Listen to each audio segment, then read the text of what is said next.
여러분, 이 sensational이라는 영어 단어가 있습니다. 이 단어는 세상을 놀라게 하는, 돌풍을 일으키는, 선풍적인, 그리고 매우 훌륭하고 환상적인이라는 아주 다채로운 의미를 품고 있습니다. 오늘 본문을 제가 읽으면서 이 영단어가 떠올랐습니다. 오늘 본문의 분위기를 한 단어로 표현하자면 바로 이 sensational입니다. 본문 속 성령을 받은 그리스도인들을 목격한 사람들의 생생한 반응이 오늘 본문에 담겨져 있는데, 어떤 사람들은 6절에 보면 소동했고, 7절에 보면 신기하게 여겼고, 12절을 보면 놀라며 당황했습니다. 심지어 어떤 일부 사람들은 이 그리스도인들이 일으킨 이 거대한 방향과 이 주목을 이해하지 못하고 그들이 세술에 취했다라고 조롱하고 폄하했습니다. 120명에 불과한 이 작은 무리인 그리스도인들에게 임하신 성령님은 당시 예루살렘 사회 전체를 그야말로 뒤흔들어 놓았던 것입니다. 사랑하는 우리 대화교회 교회 여러분, 우리 대화교회가 평균적으로 예배드리는 인원이 아이들을 포함해서 한 150명 정도 된다고 봅니다. 그렇다면 여러분, 오늘 우리 150명이 이 대화 사회를 뒤흔들어 놓을 수 있게 되기를 주의 이름으로 간절히 축원합니다. 150명이 지금 제가 알기로 한 5,000명 조금 넘거든요. 우리 대화 면민들이. 여러분, 이 대화 지역을 뒤흔들어 놓을 수 있을 만큼의 거룩한 돌풍을 일으키는 센세이셔널한 성도들이 되기를 주의 이름으로 간절히 축원합니다. 이 성령 강림 사건 이후에 이 그리스도의 교회는 선풍적인 반응을 일으키며 세상을 향한 거룩한 공동체로 성장하기 시작했습니다. 뿐만 아니라 성령 임재 후 변화된 그리스도인들은요, 주변 사람들로부터 매우 훌륭하고 매우 닮고 싶은 매력적인 사람들이라고 칭찬받기 시작했습니다. 여러분, 2000년 전 이 예루살렘의 놀라운 은혜의 역사는 약 140년 전 이 한국 땅에서도 다시금 일어났습니다. 복음의 씨앗이 뿌려지고 교회가 세워지던 당시 이 한국 교회는 조선 사회 속에서 참으로 돌풍을 일으키는 존재였습니다. 엄격한 신분 계급 사회에서 교회는요, 양반과 천민 구분 없이 한자리에 모여 함께 예배하는 아주 상상할 수 없는 공동체가 되었습니다. 조금 시간이 흐르자 노비 출신이 목사가 되고 그의 주인이었던 양반이 장로가 되어서 그 노비였던 목사를 섬기는 놀라운 일들이 일어나기 시작했습니다. 여성과 아이가 온전한 인격체로 대접받지 못하던 그 시절에 교회는 앞장서서 학교를 세웠습니다. 그리고 교육을 통해 하나님께서 모든 사람들에게 공평하게 주신 그 귀한 재능을 마음껏 발휘하도록 이끌어 주었습니다. 더 나아가 수많은 교회가 생겨지고 학교가 세워지고 병원이 생겨지고 복지시설이 세워지면서 교육을 통해서 성장한 인재들이 사회 곳곳에서, 그 여인들과 아이들이 사회 곳곳에서 자신의 재능을 펼칠 수 있는 그와 같은 터전들이 많이 생겨나게 된 것입니다. 여러분, 그 중에 가장 대표적인 학교가 어디인 줄 아십니까? 바로 이화여자대학교입니다. 이대. 혹시 여기 이대 나오신 분들 계십니까? 여러분, 이 이화여자대학교는 우리 감리교 선교사가 세운 대표적인 여성교육기관입니다. 당시 국민의 2% 정도였던 이 미약한 초기 한국교회는 어떻게 이처럼 놀라운 일들을 힘있게 추진할 수 있었을까요? 그 원동력은 바로 원산 대부흥운동과 평양 대부흥운동과 같은 강력한 성령 충만의 사건 속에 있음을 믿으시기를 주의 이름으로 간절히 당부합니다. 그 시절 조선사회와 근대 한국 지식인층, 지배층들은요, 한국교회의 활동을 보며 그 성령 충만함으로 활동하는 그 한국교회를 보며 소동했고 신기했고 놀라하며 황당했습니다. 물론 예수 귀신이 쓰였다, 교회에 가면 약을 탄 피를 나눠 마시고 취해서 남녀가 뒤섞여서 추악한 짓을 한다라고 조롱하고 폄훼하는 사람들도 있었습니다. 신기하지 않습니까? 여러분, 오늘 성경 속 본문의 내용과 조선시대 한국교회가 받던 평가는요, 비슷합니다. 이와 같은 비난에도 불구하고, 일부 비난에도 불구하고 한국교회는 성령 충만함 속에서 한국 사회를 담대하게 변화시켰고, 그 중심에 선 그리스도인들 역시 매우 긍정적이고 훌륭한 사람들로 평가받았습니다. 여러분, 오늘날 우리 대화교회와 이 땅에 속한 우리 모두가 사회 속에서 선하고 긍정적인 영향력을 발휘하기 위해서는 우리가 먼저 성령을 받고 성령 가운데 충만해야 됨을 믿으시기를 주의 이름으로 간절히 축원합니다. 그래서 세상 사람들로부터 참 훌륭하고 환상적이고 매력적인 존재가 바로 우리 대화교회 교우들, 우리 모두가 되어야만 하는 것입니다. 세상의 신선한 충격과 긍정적인 반응을 일으키고 그들로부터 인정받고 존중받고 사랑받는 교회 공동체가 되면 우리 교회는 저절로 반드시 부흥할 줄로 믿습니다. 다시 한번 우리 대화교회가 성령의 충만함 속에서 거룩한 새 바람을 일으키는 주의 공동체가 되기를 우리 주 예수 그리스도의 이름으로 간절히 축원합니다. 그런데 안타깝게도 일부 교회와 성도들이 이 부흥의 핵심인 성령 강림에 대해서 잘못 이해하는 경우가 있습니다. 그 결과 사회로부터 칭찬 대신 지탄을 받고 예수 그리스도의 몸된 교회의 매력을 심각하게 훼손하기도 합니다. 특히 오늘의 본문에 대한 오해가 이런 참담한 결과를 낳곤 하죠. 성령 강림의 현상에만 집착하는 신앙은요, 결코 우리를 건강한 성도와 교회로 이끌어내지 못합니다. 오늘 본문 2절과 3절의 말씀을 한번 자세히 살펴보기를 원합니다. 여러분, 2장 2절과 3절 말씀 방송실 열어주십시오. 함께 읽어볼까요? 시작. 호련히 하늘로부터 급하고 강한 바람 같은 소리가 있어 그들이 앉은 온 집에 가득하며 마치 불의 혀같이 갈라지는 것들이 그들에게 보여 각 사람 위에 하나씩 임하여 있더라. 아멘. 여러분, 이 2절의 말씀, 3절의 말씀에 혹시 펜이 있으시면 펜을 들고 어디에다 동그라미를 치시냐면 2절에는 같은, 바람 같은 소리라고 할 때 그 같은에다가 동그라미를 치시고 3절에는 여러분 불의 혀 같이 갈라지는 것이라고 할 때 그 같이에 한번 동그라미를 쳐보시기 바랍니다. 여러분, 이 2절과 3절은요, 말씀을 강한 바람 소리라고 단정하지 않습니다. 강한 바람 소리 같다, 강한 바람 같은 소리라고 말합니다. 불의 혀가 임한 것이 아니라 마치 불의 혀 같이 갈라지는 것이 보였다라고 기록하고 있습니다. 무엇 같다라는 표현은 본질 그 자체가 아니라 그것을 경험한 사람의 주관적인 묘사입니다. 내게는 강한 바람 소리 같았던 경험이 다른 누군가에게는 은밀하게 들리는 세미한 음성같이 들릴 수 있는 것이에요. 이해가 되십니까? 여러분, 제가 평창에 와서 이 겨울을 체감하고 나니까요, 그리고 평창에 와서 좀 이 시원한 여름을 체감하고 나니까 이 대구의 겨울은 아무것도 아닙니다. 대구의 여러분 이 추위는요 아무것도 아니에요. 결국에 여러분 이것은 무엇입니까? 누군가에게는 강한 바람 소리 같았던 경험이 누군가에게는 세밀한 음성이 될 수도 있는 것입니다. 내 눈에는 불의 혀가 갈라지는 것처럼 느껴졌던 그 강렬한 체험이 다른 누군가에게는 따뜻하게 감싸는 포근함으로 다가올 수 있다는 것이에요.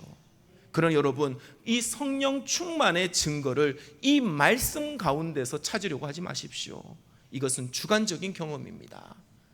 우리 성령님은 불의 혀같이 강한 바람 소리같이 강렬하게 임할 수도 있지만 때로는 따스하게, 때로는 세밀한 음성으로도 우리를 충만케 하시는 줄로 믿으시기를 주의 이름으로 간절히 축원합니다.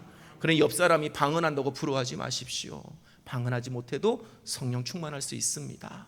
열정적이지 못하다고 나는 조금 성격이 내향적이라고 여러분 성령을 못 받았다고 생각하지 마십시오. 하나님은 그런 사람도 하나님의 성령 충만한 가운데 사용하실 줄로 믿습니다. 그런데 어떤 사람들은 무조건 불을 받아야 한다, 씩씩하는 강한 바람 소리 같은 소리를 들어야 된다, 심지어 방언을 해야만 성령을 받은 것이라고 주장합니다. 하지만 우리가 잘 알다시피 오늘 우리가 읽었던 이 사도행전 속의 방언은 알아들을 수 없는 소리가 아니라 분명한 지역 언어, 로컬 랭귀지, 즉 외국어였습니다. 이러한 성경적 사실을 무시한 채 특정 현상만을 성령 받음의 증거로 내세우는 주장에 여러분 결코 여러분의 신앙을 판단하려고 하지 마십시오. 여러분의 신앙이 흔들릴 필요가 없습니다. 현상에 집착하는 순간 우리는 정작 알아야 할 성령의 성경적 의미와 하나님께서 우리에게 성령을 주신 진짜 뜻, 성령 충만의 본질을 놓치게 되는 것입니다. 그 결과 신비로운 분위기에 치여 성령 받았다라는 일시적인 기쁨에 잠시 머물다가 이내 다시 공허하고 무기력한 영적인 상태로 돌아가는 아주 무익한 일을 반복하게 되는 것이에요. 여러분의 신앙은 어떻습니까? 막 뜨거웠다가 차가워졌다가, 열심히 했다가 다시금 나태해졌다가, 이것의 반복이지 않습니까? 여러분 열심히 뜨거울 때는 성령 충만 받았다고 그렇게 느끼고 살지만 여러분 식었을 때는 그러면 그 성령님이 어디 도망가셨습니까? 아닙니다. 여러분 성령 충만함은 우리에게 무엇을 뜻하느냐? 하나님의 말씀 가운데 바르게 살고자 하는 힘인 줄로 믿으시기를 주의 이름으로 간절히 축원합니다. 지난해 한국교회가 이러한 일에, 이 현상에만 집중하는 일에 힘을 쏟은 결과 오늘날 한국 사회 속에서 한국교회는 무기력하고 심지어 해악을 끼치는 집단으로 치부당하는 아픈 현실을 목도하고 있는 것입니다.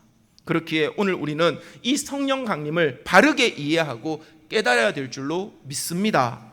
여러분 성령 강림의 참된 의미는 그것이 일어난 때를 알 때에 비로소 명확해집니다. 오늘 1절을 보면 오순절 날이 이미 이르매라고 증언하고 있습니다. 여러분 이 오순절은 유월절 이후에 50일이 되는 날입니다. 이스라엘 백성들에게 유월절은 단순한 명절이 아니라 그들의 정체성이 시작된 날, 즉 첫 달로 삼는 날이었습니다. 유월절은 죽음의 권세로부터 살아나 생명의 기쁨을 맛본 구원의 날이었고, 지긋지긋한 노예 생활의 종지부를 찍고 자유민으로 새롭게 태어난 이스라엘의 건국절과도 같은 것입니다. 바로 이 유월절에 우리 주 예수님께서 어린 양으로 우리를 대신하여 죽으심으로 우리는 죄와 죽음의 권세에서 구원받아 생명의 기쁨을 누리게 된 것입니다. 죄의 노예였던 우리가 하나님의 자녀라는 참된 자유를 얻었고 우리의 삶 전체가 새롭게 재구성된 것입니다. 유월절을 통해 출애굽한 이스라엘 백성들이 새로운 민족으로 거듭났듯이 예수 그리스도께서 유월절에 죽으심으로 말미암아 우리는 죄의 노예에서 의의 자녀로 거듭나고 우리는 하나님 나라의 백성으로 재구성된 것입니다. 예수님 당시 유대인들은 이 오순절을 또한 어떻게 지켰냐면 출애굽 이후에 시내산에서 모세가 하나님께 율법 즉 계명을 받은 날을 기념하는 절기로 지켰습니다. 그들은 오순절이 되면 출애굽기 19장과 24장에 기록된 사건, 즉 하나님께서 시내산에 강림하셔서 계명을 주시고 이스라엘과 언약을 체결하신 그 영광스러운 날을 기억하고 기뻐하며 그 약속의 온전한 성취를 간절히 바라던 것, 그것이 바로 유월절에 기념하는 내용이었습니다. 바로 그날 그 오순절에 성령께서 임하셨다라는 것입니다. 여러분 이것은 단순한 우연이 아닙니다. 옛적의 시내산에서 하나님이 모세와 이스라엘에게 돌판에 새긴 계명을 주시고 언약을 맺어주셨듯이 새 시대 오순절에 하나님과 예수님께서는 제자들과 모든 믿는 자들에게 성령을 통해 그들의 마음판에 복음을 새겨주시고 새로운 언약을 맺어주신 것입니다. 여러분 이 놀라운 연결고리를 이해하면 우리는 방금 우리가 읽었었던 본문 2절과 3절의 바람 같은 소리와 불의 혀 같은 것이 왜 나타났는지를 알 수가 있습니다.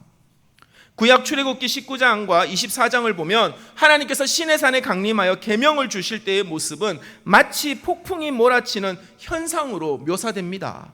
빽빽한 구름과 번개와 천둥 그리고 강한 바람 소리와 같은 현상 속에서 하나님의 영광이 나타나셨습니다. 마찬가지로 오순절에 성령을 내려주실 때도 동일한 현상이 일어난 것입니다. 그렇다면 이 두 사건, 즉 시내산의 언약과 오순절 성령 강림의 동일한 현상이 우리에게 말하고자 하는 핵심이 무엇이겠습니까? 오늘 바로 4절의 말씀에 그 핵심이 들어 있습니다. 여러분 4절 말씀 한번 같이 읽어볼까요? 사도행전 2장 4절 말씀 함께 읽습니다. 시작. 그들이 다 성령의 충만함을 받고 성령이 말하게 하심을 따라 다른 언어들로 말하기를 시작하니라. 아멘. 사랑하는 우리 대화교회 교회 여러분, 성령 강림은 곧 하나님의 말씀이 우리 안에 내려와 꽂히는 사건입니다. 다시 한번 여러분에게 강조합니다. 성령 강림의 참된 본질은 하나님의 말씀이 우리 안에 내려와 꽂히는 사건입니다. 특히 예수 그리스도의 십자가와 부활이 담고 있는 복음이 우리의 영혼 깊숙한 곳에 새겨지는 사건이라는 것입니다. 하나님께서 십계명을 돌판에 새겨주셨듯이 예수 그리스도의 십자가의 복음이 성령 강림을 통하여서 우리의 영혼 깊숙한 곳에 각인되는 것입니다. 우리 마음에 하나님의 말씀이 결코 지워지지 않는 생생한 경험으로 새겨져서 십자가의 복음이 의심 없이 믿어지고 깨달아지는 사건, 이것이 바로 성령 강림의 본질적인 의미인 것입니다. 이렇게 지워지지 않는 말씀을 품은 사람, 믿어지고 깨달아지는 말씀을 소유한 사람들은 어떤 특징을 보여줍니까? 그 말씀대로 살아갈 수밖에 없습니다. 여러분, 우리가 복음 앞에 정직하게 반응하며 살아가는 것, 그것이 성령 충만을 받은 가장 확실한 증거입니다. 여러분의 삶을 한번 돌아보십시오. 여러분이 복음 앞에 정직하게 반응하며 살아가고 계십니까? 그렇다면 여러분은 성령 충만함을 받은 줄로 믿으십시오. 뜨거운 불이나 거친 바람 소리 같은 현상에 속아 정작 말씀에 정직하게 반응하는 삶을 등한시한다면 그것만큼 어리석은 일도 없는 것입니다. 다른 언어로 말하기 시작한 기적 역시 마찬가지입니다. 성령 충만하여 다른 언어로 말할 수 있다면 참 좋겠지만 그 기적이 일어나지 않는다고 해서 결코 실망할 필요가 없습니다. 랍비들은요, 모세가 받은 십계명과 율법이요, 그 시내산 중간에 머물러 있던 70명의 장로들을 통해서 당시 세상 모든 언어인 70개의 다른 언어로 번역되어 전파되었다라고 증언합니다. 그 당시에는 전 세계의 언어를 70개로 알았거든요. 그래서 하나님의 그 율법이, 십계명이 적힌 그 율법이 그 장로들을 통해서 70개의 언어로 번역되어 전 세계로 그 율법이 퍼져나갔다. 이것이 랍비들이 가르치는 내용입니다. 즉 하나님의 말씀이 이스라엘을 통해서 온 세상으로 퍼져나갔다라고 하는 믿음인 것이죠. 이런 배경에서 오늘 4절의 다른 언어는 더욱 깊은 의미를 가집니다. 진짜 중요한 의미는 무엇입니까? 전 세계 모든 족속에게 그들이 알아들을 수 있는 말로 하나님의 말씀을 표현하고 전달하는 것입니다. 당장 여러분들 70개국으로 선교사로 떠나라는 말이 아닙니다. 내 삶의 자리에 있는 이웃들에게 그들이 이해할 수 있는 언어로 하나님의 말씀과 예수 그리스도의 복음을 표현하고 전하는 성도들이야말로 성령의 충만함을 받아 다른 언어로 말하는 사람들임을 믿으시기를 주의 이름으로 간절히 축원합니다. 여러분은 요즘 한국 교회를 어떻게 생각하십니까? 저는 목사니까 이런 얘기를 할 수 있다고 생각해요. 요즘 한국 교회를 보면서 어떤 생각이 드십니까? 여러분, 요즘 한국 교회는요, 세상과 전혀 다른 언어를 하고 있습니다. 그런데 세상이 알아듣지 못하는 말들을 하고 있다는 것이에요. 그러나 성령의 충만함을 받은 특징이 뭐라고요? 모든 사람들이 알아들을 수 있는 말로 복음을 전하는 것입니다.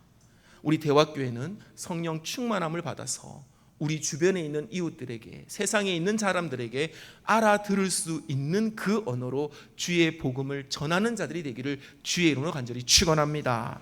실제로 사도행전 2장 이후에 성도들이 다른 언어로 복음을 전했다는 기록은 더 이상 나타나지 않습니다. 대신 사도행전 전체는 성도들이 복음에 순종하여 그들의 삶으로 복음을 보여주었던 위대한 장면들로 가득가득 채워져 있습니다. 그들은 각자의 삶의 언어로 말씀을 전했던 것입니다.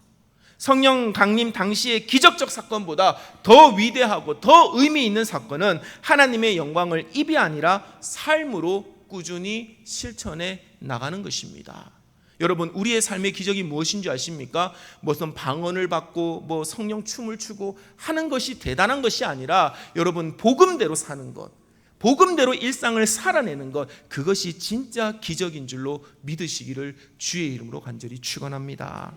우리는 모두 최소 2가지 언어를 할 수 있습니다. 여러분들은 최소한 2가지 언어를 할 수 있습니다. 하나는 우리가 쓰는 모국어이고 또 다른 하나는 바로 우리의 몸짓 언어입니다.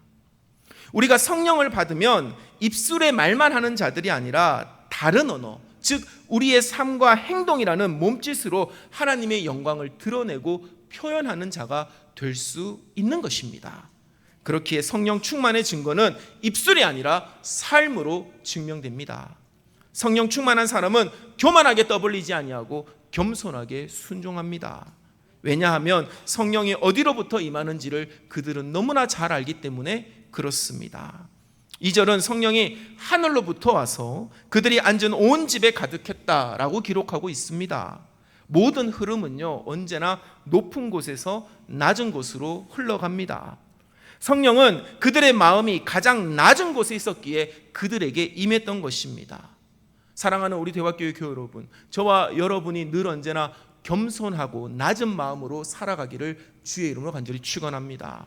내가 잘났다고 고개 뻣뻣하게 들고 다니고 교만하고 여러분, 내 지식과 내 지혜를 자랑하는 자들에게 성령이 임하지 못합니다. 성령은 늘 언제나 가장 낮은 곳으로 흘러가기 때문에 그렇습니다. 여러분, 당시 예루살렘에, 오늘 우리가 읽은 본문에 보면 당시 예루살렘에는 스스로 경건하다고 여기는 유대인들이 천하 만국에서 와서 머물러 있었습니다. 여러분, 이 사람들은 단순한 순례객들이 아니었습니다.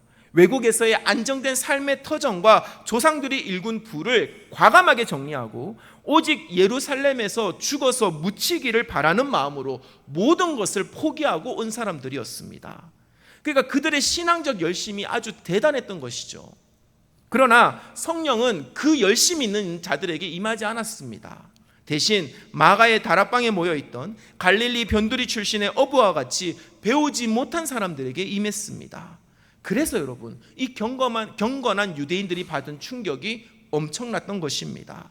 그들은 보라, 이 말하는 사람들이 다 갈릴리 사람이 아니냐, 우리가 각 사람이 난곳 방언으로 듣게 된 것이 어찌 됨이냐라고 소동하고 놀라워했습니다. 여러분, 이 말에는요, 이중적인 의미가 담겨져 있습니다. 첫째는 글도 읽지 못하는 무식한 어부들이 어떻게 외국어를 유창하게 구상하는지에 대한 아주 순수한 물음이었습니다. 그러나 두 번째는 어떤 의미가 담겨 있냐면, 신앙의 중심지 예루살렘에 사는 경건한 자신들보다 신앙적으로 수준이 낮다고 여겼던 갈릴리 변두리 사람들이 영적으로 더 우위에 있다는 사실에 대한 놀라움과 당혹감의 표현이었던 것입니다. 여러분들도 그런 경험 있지 않습니까?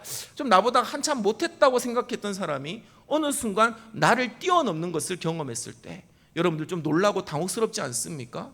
우리 이런 분들 이런 얘기 자주 하더라고요. 그런 경험을 하신 분들이 이런 말 자주 하더라고요. 제 학교 다닐 때는 나보다 못생겼는데, 제 학교 다닐 때는 나보다 공부 못했는데, 뭐 이런 얘기 하더라고요. 그게 뭐가 중요합니까? 지금이 중요하지. 사랑하는 우리 대학교회 교회 여러분, 지난 날의 모습은 잊어버리고 하나님이 주시는 은혜로 말미암아 다른 사람들이 괄목상대할 수 있는 은혜 받은 대학교회 교우들이 되시기를 주의 이름으로 간절히 축원합니다. 성령 충만함을 받으면 그 일들이 이루어지는 것이에요. 여러분, 이 경건한 유대인들은 삶의 터전을 다 팔아서 예루살렘에 정착한 것을 두고 자신의 신앙적인 업적으로 삼았고, 그 공로로 마지막 날에 나는 주의 나라에 들어간다, 나는 그 은혜를 받았다라고 자랑하고 다녔을 것입니다. 그러나 주님은 약한 자를 들어 강한 자들을 부끄럽게 하시고 교만한 자가 아니라 겸손하게 하나님의 은혜를 구하는 자들에게 성령을 부어 주셨습니다. 우리의 마음의 중심과 시선을 하늘에 두고 관심 깊게 하늘의 뜻을 살피는 겸손한 대화교회 교우들이 되시기를 주의 이름으로 간절히 축원합니다. 그러면 우리의 삶은 더 겸손하고 더 낮아집니다. 여러분, 낮아지면 낮아질수록 하늘에서부터 내려오는 성령의 능력과 은혜는 더욱 힘과 빛을 발하며 우리를 살리고 돋보이게 할 줄로 믿습니다. 이제 말씀을 맺습니다. 성령 강림으로 인해 교회가 세워졌습니다. 교회는 복음을 통해 늘 세상을 놀라게 했고 참된 삶의 방향을 제시하는 매력적인 공동체로 부흥했었습니다. 지금도 우리 교회와 성도들은 이 일을 쉬지 말고 미루지 말고 이루어야만 합니다. 성령을 사모하고 말씀을 마음속 깊이 각인시켜 나가는 우리 대화교회가 됩시다. 우리의 중심과 시선을 땅의 성공이 아니라 하늘에 두고 세상 속에서 높아지려 하기보다 겸손히 낮아지는 일에 앞장서는 우리 대화교회 교우들이 되시기를 주의 이름으로 간절히 당부합니다. 여러분, 입으로만 복음을 떠들지 마시고 부지런히 우리의 몸을 움직여 삶의 언어로 복음을 표현하고 증거합시다. 그것이 오늘 복음에 나와 있는 다른 언어인 것입니다. 이렇게 성령 강림의 참된 의미를 올바르게 깨닫고 성령 충만하게 살아가는 우리 대화교회가 되기를 주의 이름으로 간절히 축원합니다. 그렇게 세상을 감동시켜 거룩한 변화를 이루어 나가고 이 대화 지역이 놀라고 소동하고 칭찬할 수 있는 그와 같은 대화교회에 속한 우리 모두가 되기를 우리 주 예수 그리스도의 이름으로 간절히 축원합니다.